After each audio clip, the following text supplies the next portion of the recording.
Hello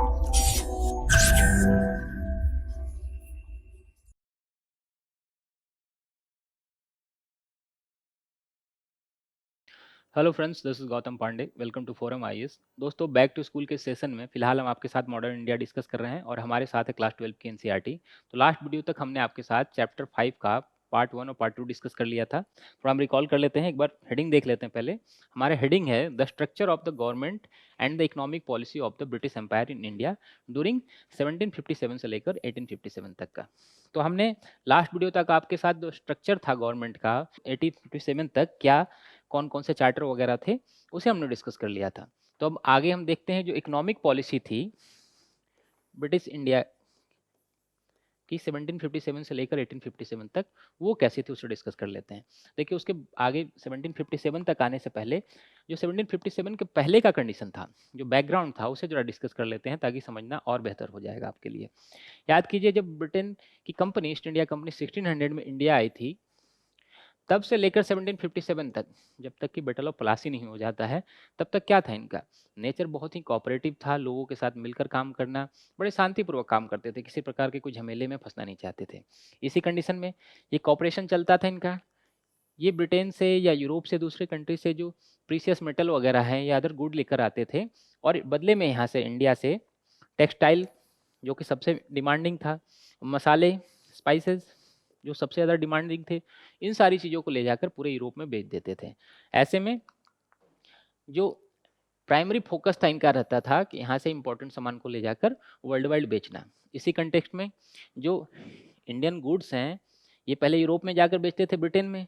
उसके बाद साथ ही साथ जो अदर कंट्रीज थे, खास करके यूरोप के हों या दुनिया की किसी कोने में जहाँ पर भी इनकी पहुँच थी, वहाँ एक नए मार्केट की तलाश करते रहते थे। इसी कंटेक्स्ट में इन्होंने इंडियन मैन्युफैक्चरर को और ज़्यादा इमर्ज किया। इमर्ज करने के पीछे इनका कहीं से भी इंडियन लोगों का डेवलपमेंट करने का कोई इरादा नहीं था। इनका एक सिर्फ और सिर्फ एम क्या था? अपने प्रॉफिट को आगे बढ़ाना। इसलिए इन्होंने मैक्सिमम जो है यहाँ के मैन्युफैक्चरर थे, उन्हें प्रमोट किया, उन्हें पैसे भी दिलाए, नई नई कंपनियाँ लगाई। देखिए क्या होता था, उस समय तक जो इंडियन रूलर थे, उन्हें भी ये समझ में आ रहा था कि ब्रिटिशर्स के आने से यहाँ पे मैन्युफैक्चरिंग काम बढ़ चुका है, प्रोडक्शन ज़्यादा हो रहे हैं, लोगों को काम ज़्यादा मिल रहा है, लोगों के पास पैसे आ रहे हैं। तो इन्होंने भी इन्हें प्रमोट किया नई नई कंपनियाँ खोलने में। याद कीजिए, जो भी छोटे मोटे रूलर होते थे, वहाँ ये ब्रिटिशर्स चले जाते थे, तो हमने पहले भी डिस्कस किया आपके पास, कंपनी खोलने के लिए लोग बहुत ही आसानी से राजी हो जाते थे, क्योंकि इन्हें भी बड़े लार्ज स्केल पे प्रॉफिट होती थी। साथ ही साथ जो इनकी पॉपुलेशन थी, जनता थी, उन्हें भी प्रॉफिट हो रहा था। ऐसे कंडीशन में देखिए, एक तरफ तो ब्रिटिशर्स इंडिया में कंपनी खोल रहे हैं, प्रॉफिट कमा रहे हैं, Britishers in sense east India company के लोग जो इंडिया में आए हुए हैं। दूसरी तरफ जो ब्रिटेन के लोग थे, जो ब्रिटेन के मैन्युफैक्चरर थे, वो इस चीज़ से बहुत ही जेलिस थे। जेलिस क्यों थे? ये लोग यहाँ से सस्ते सामान ले जाकर वहाँ पर ईस्ट इंडिया कंपनी बेच देती थी, उन्हें लॉस होता था, उन्हें प्रॉफिट नहीं हो पाता था ज़्यादा। ऐसे कंडीशन में इंडियन टेक्सटाइल को वहाँ पसंद बहुत ज़्यादा किया जाने लगा था, सॉरी, बहुत ज़्यादा पसंद किया जाने लगा था। ऐसे में जो मैन्युफैक्चरर थे, वो कहीं से भी नहीं चाहते थे कि ये और ज़्यादा मार्केट यहाँ पकड़ लें। देखिए कंडीशन क्या थी उस समय की, कि जो फैशन ट्रेंड था, वो पूरी तरह से चेंज हो चुका था।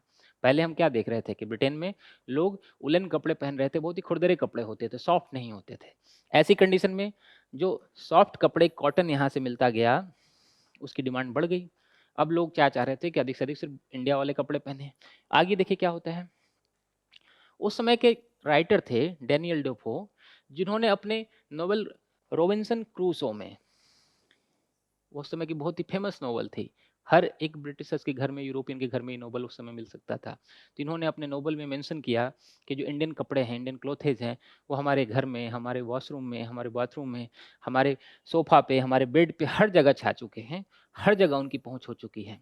तो ऐसे में समझिए एक तरह से सटायर था ब्रिटेन की गवर्नमेंट के ऊपर कि आप लोगों का मैन्युफैक्चरिंग, जो ब्रिटेन की मैन्युफैक्चरिंग कंपनी है, वो लॉस में जा रही है, और जो इंडियन कंपनी है वो यहाँ पर प्रॉफिट कमा रहे हैं। तो एक पूरी तरह से सटायर था ब्रिटेन की गवर्नमेंट के लिए। इसी कंटेक्स्ट में हम देखेंगे आगे वहाँ की गवर्नमेंट कुछ नियम कानून वगैरह बनाएगी। ऐसे में क्या हुआ, जो ब्रिटेन के मैन्युफैक्चर कंपनी वाले थे, उन लोगों ने अपने यहाँ पर अपने गवर्नमेंट के ऊपर प्रेशर बनाना शुरू किया। हम आज भी देखते हैं क्या होता है, जब हम चाइना के सामान इंडिया में सस्ते में बिकने लगता है, तो लोग क्या करते हैं, गवर्नमेंट प्रेशर बनाते हैं कि जो चाइनीज, जो भी चीज़ें आती हैं, सामान आता है, उन पे आप इम्पोर्ट ड्यूटी बढ़ाइए, उन पे हेवी ड्यूटी लगाइए, कहीं से भी उनके प्रोडक्शन को इंडिया में ना आने दीजिए। सेम चीज़ वहाँ पर यही हो रहा था। जो ब्रिटेन के लोग थे, मैन्युफैक्चरर थे, उन्होंने अपनी गवर्नमेंट पे प्रेशर बनाया कि जो इंडियन गुड्स हैं, उससे रिस्ट्रिक्ट कर दिया जाए, प्रोहिबिट किया जाए, ताकि ब्रिटेन में ना बिक सकें। क्योंकि आप समझिए जो सस्ते सामान होते हैं, वो लोगों को ज़्यादा आकर्षित करते हैं, और जहाँ तक क्वालिटी की बात हो, तो ब्रिटेन की जो भी कंपनी के जो भी प्रोडक्ट होते थे, उसे ही कम्पीट कर रहे थे। इसी कंडीशन में 1720 में ब्रिटेन की गवर्नमेंट ने लॉ भी बना दिया कि अब वहाँ के जो भी प्रिंटेड कपड़े या प्लेन कपड़े कॉटन जो यहाँ से जाते थे, उन्हें कोई भी यहाँ पर बाय नहीं करेगा। ये 1720 की बात हो रही है। देखिए एक रोचक घटना जुड़ी है इस समय से। 1760 में ब्रिटेन की एक लेडी को 200 पाउंड उस समय फाइन किया गया। किस लिए? क्योंकि इन्होंने ब्रिटेन के बाहर से एक इम्पोर्टेड हैंकीचेफ, एक रुमाल यूज किया था। समझिए कितनी ज़्यादा वहाँ के लोग जो थे या वहाँ की गवर्नमेंट थी, कितनी परेशान हो गई थी कि एक सिंपल से रुमाल पे इन्होंने 200 पाउंड का फाइन कर दिया था। ऐसे में जितने भी यूरोपियन कंट्री थे, एक को छोड़कर, ये पॉइंट याद रखेंगे, ये था हमारा एक्सेप्ट हॉलैंड। हॉलैंड को छोड़कर जितने भी यूरोपियन कंट्री बाकी बचे, सभी ने इंडियन क्लोथेज पे, इंडियन गुड्स पे हैवी ड्यूटी लगा दी। किसी किसी ने तो अपने यहाँ बैन ही कर दिया। ऐसे में यूरोप में अब इंडियन सामान को बेच पाना और ज़्यादा मुश्किल होता चला जा रहा था, जो ईस्ट इंडिया कंपनी के लिए भी प्रॉब्लम क्रिएट करेगा और हमारी इंडियन इकोनॉमी के लिए भी प्रॉब्लम क्रिएट करेगा। क्योंकि कहीं ना कहीं ईस्ट इंडिया कंपनी के जो प्रोडक्शन जो मार्केट है, उससे जुड़ा हुआ है कौन है? हमारा इंडियन इकोनॉमी जुड़ा हुआ था उस समय का। तो देखिए आगे क्या होता है। कितने भी बैन लगाए गए, कितने भी हैवी इंपोर्ट ड्यूटी लगाई गई, फिर भी जो हमारा कॉटन था उसकी डिमांड इतनी ज़्यादा बढ़ चुकी थी, क्योंकि बहुत ज़्यादा कंफर्टेबल होता था। तो 18 सेंचुरी के मिड तक आते आते फिर भी बहुत सारे एरिया पर, यूरोप के बहुत सारे कंट्री में इंडियन जो क्लोथेस थे उनकी पहुंच हो चुकी थी और अपने मार्केट बनाए हुए थे। देखिए इस समय क्या हो रहा था, हम देखेंगे वहाँ पर इंडस्ट्रियल रेवोल्यूशन धीरे धीरे स्टार्ट हो चुका था, जिसे हम आगे आपके साथ डिस्कस करेंगे। देखिए हम 1757 तक की कंडीशन को देख चुके हैं। 1757 में क्या होता है? 1757 में जब हम बैटल ऑफ प्लासी होती है और जब बंगाल पे ब्रिटिशर्स का कब्जा हो जाता है, फिर उनके पास एक बड़ा मार्केट यहाँ पर मिल जाता है, एक स्ट्रॉन्ग पावर भी मिल जाता है, पॉलिटिकल पावर भी मिल जाता है, साथ ही साथ इकोनॉमिकल पावर भी बन जाते हैं। तो ऐसे में यहाँ पे क्वालिटेटिव चेंज आता है। चेंज किस सेंस में आता है? पॉजिटिव सेंस इंडियन लोगों के लिए नहीं था, पॉजिटिव उनके लिए था, ब्रिटिशर्स के लिए। इंडियन लोगों के लिए तो क्या हुआ, निगेटिवनेस यहाँ से स्टार्ट हो गई। अब सारे इंडियन लोग जितने भी होंगे उनका एक्सटॉर्शन होगा, इकोनॉमिकली होगा। देखिए कैसे। अब यहाँ पर जब ब्रिटिशर्स को पॉलिटिकल पावर मिल गया, तो इन्होंने अपने पॉलिटिकल पावर का इस्तेमाल किया अधिक से अधिक रेवेन्यू जनरेट करने में। और जो यहाँ से एक्सपोर्ट करते थे, जिनमें एक्सपोर्ट कॉस्ट जो लगता था, जो पैसे खर्च होते थे इनके एक्सपोर्ट करने में, वो सारे पैसे इन्होंने इंडियन गुड्स से जो बेचे हुए पैसे थे उसी से अर्न करने लगे। मतलब हमने पहले भी आपसे डिस्कस किया था कि इस समय तक आते आते ये ब्रिटेन से पैसे नहीं मंगाते थे, अब यहाँ से जो पैसे कमाते थे उसी को यूज करते थे, इन्हीं से प्रॉफिट निकालते थे। मतलब डबल प्रॉफिट हो रहा था यहाँ इन्हें। देखिए क्या हुआ। एक तरफ क्या है, 1757 के बाद चाहिए था कि नहीं इनकरेज, और ज़्यादा इनकरेज करें और ज़्यादा प्रोडक्शन कमाएं, लेकिन ऐसा ही नहीं कर रहे थे। इन्होंने क्या किया, उल्टा यहाँ के लोगों का एक्सटॉर्शन शुरू कर दिया। मैन्युफैक्चरर को नहीं बढ़ाया, साथ ही साथ जो बंगाल के वेवर्स थे, उनके जो प्रोडक्ट थे उन्हें किसी भी कीमत पे उन्हें फोर्स करके कम दाम पे भी बेचने को कहते थे। कभी कभी क्या हो, लॉस पे भी उन्हें बेचना पड़ता था। अब जब आपके पास पॉलिटिकल पावर है, आप समझिए कि आपके पास अगर कॉटन सामान है और आपने हमें नहीं बेचा, तो क्या होगा, हम किसी कानून में आपको फंसा कर जेल में डाल देंगे। सेम यही सारी चीज़ें ये लोग कर रहे थे। तो इन्होंने ऐसी बहुत सारी रूल बना दिए कि जो इंडियन वेवर्स हुए उन्हें लॉस पे भी सामान को बेचना पड़ता था ब्रिटिशर्स को। आगे देखिए क्या हो रहा है।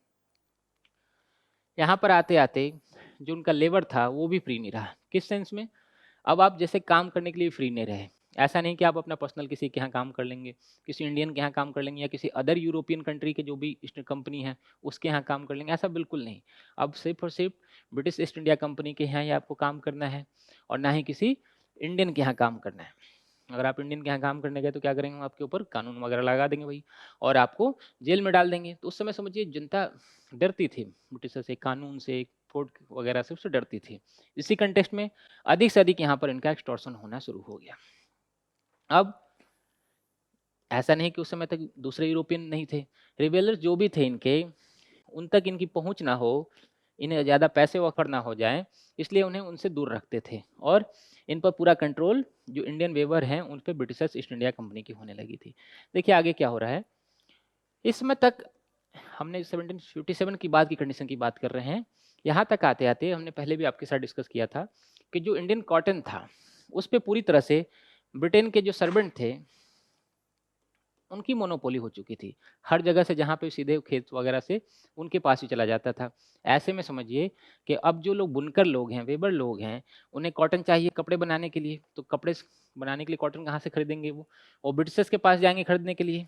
तो ऐसे में ब्रिटिशर्स उन्हें महँगे दाम पर बेचेंगे और जब आप कपड़े बुन लोगे, तो आप ही से वो फिर क्या करेंगे? सस्ते दामों पे खरीद लेंगे।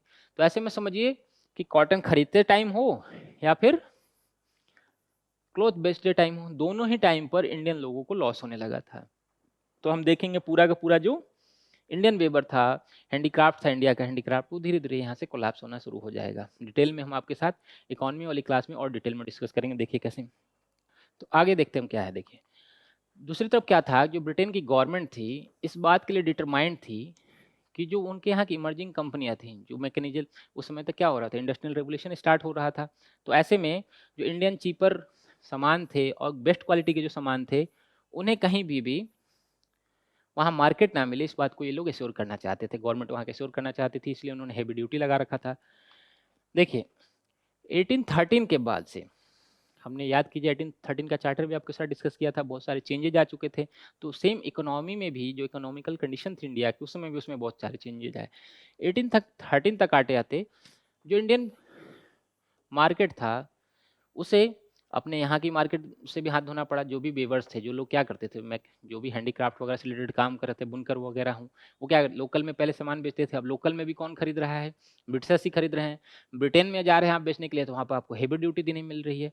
तो ऐसे कंडीशन में देखिए क्या हो रहा है कि जो इंडियन मार्केट है एज वेल एज जो ब्रिटेन की मार्केट है, ब्रिटेन इन सेंस कि यूरोप की मार्केट है, कहीं सभी ने क्या किया है, भी इम्पोर्ट ड्यूटी लगा दी है। तो दोनों ही मार्केट इनसे पूरी तरह से छिन गया। तो हम देखेंगे 1813 के बाद से जो हमारा हैंडीक्राफ्ट सेक्शन है, जो बुनकर समाज है, वो पूरी तरह से कोलैप्स हो जाएगा। और जो दूसरी तरफ वहाँ पे इंडस्ट्रियल रेवोल्यूशन हो रहा है, तो वहाँ पे भी ट्रांसफॉर्मेशन हो रही है। तो वहाँ पे जो रेवोल्यूशन हो रहा है, उसका जो ट्रांसफॉर्मेशन होगा इकोनॉमिकली, उसका सेम इम्पैक्ट क्या पड़ेगा? इंडियन मार्केट पर भी पड़ेगा और इंडियन लोगों पर भी पड़ेगा। तो एक तरफ जहाँ इंडस्ट्रियल रेवोल्यूशन इंडियन ब्रिटेन की इकोनॉमी को इम्पैक्ट करेगी, दूसरी तरफ हम देखेंगे इंडियन इकोनॉमी को भी इम्पैक्ट करेगी। तो नेक्स्ट वीडियो में हम आपके साथ जो इंडस्ट्रियल रेवोल्यूशन के जो भी इम्पैक्ट वगैरह हुए इंडियन कंटेक्स्ट में खास करके, उसे डिस्कस करेंगे। तो मिलते हैं फिर अगली वीडियो में। Thanks for watching.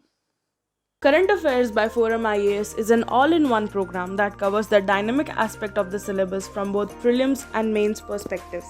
Last year, we have helped more than 100 students crack IAS with our current affairs classes.